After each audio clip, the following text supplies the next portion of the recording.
ఈరోజు 15/3/2024 బీసీల సామాజిక ఆర్థిక అభివృద్ధికి దోహదపడే కులగణనకు సంబంధించిన జీవోను ఈరోజు రాష్ట్ర ప్రభుత్వం విడుదల చేయడం అనేది ఒక చారిత్రక నిర్ణయం. నిజంగా ఇది ఒక శుభసూచకం అని తెలియజేస్తున్నాను. మేము బుధవారం రోజున 13/3/2024 కాచిగూడ అభినందన్ గ్రాండ్లో మా జాతీయ బీసీదల్ మరియు జాతీయ తెలంగాణ జాగృతి ఆధ్వర్యంలో పెట్టడం జరిగింది.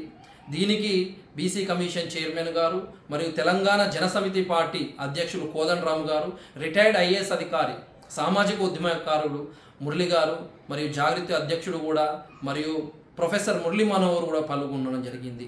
మేము కుల సంఘాలతో తీర్మానం చేసిన వెంటనే ఈరోజు 2 రోజుల్లోనే ఈరోజు రాష్ట్ర ప్రభుత్వం విడుదల చేయడం అనేది చారిత్రక నిర్ణయం తెలియజేస్తున్నాను.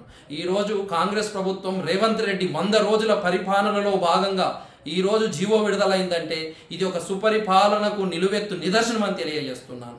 రేవంత్ రెడ్డి గారి 100 రోజుల పాలనలో ఎన్నో విప్లవాత్మకమైన నిర్ణయాలు ఈరోజు తీసుకోవడం జరిగింది. బడుగు బలహీన వర్గాల సంక్షేమం వైపు, ప్రజల పాలన వైపు దూసుకెళ్తున్నారని తెలియజేస్తున్నాను. గత బీఆర్ఎస్ 10 సంవత్సరాలలో చేయని పనులు రేవంత్ రెడ్డి గారు 100 రోజులలోనే ఎన్నో బడుగు బలహీన వర్గాలకు సంక్షేమ పథకాలు అమలు చేశారని తెలియజేస్తున్నాను.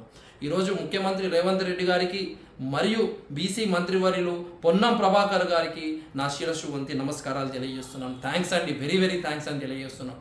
బీసీల బాగు కోసం, బీసీల సంక్షేమం కోసం ఈరోజు రేవంత్ రెడ్డి ప్రభుత్వానికి సలాం కొడుతున్నానని తెలియజేస్తున్నాను.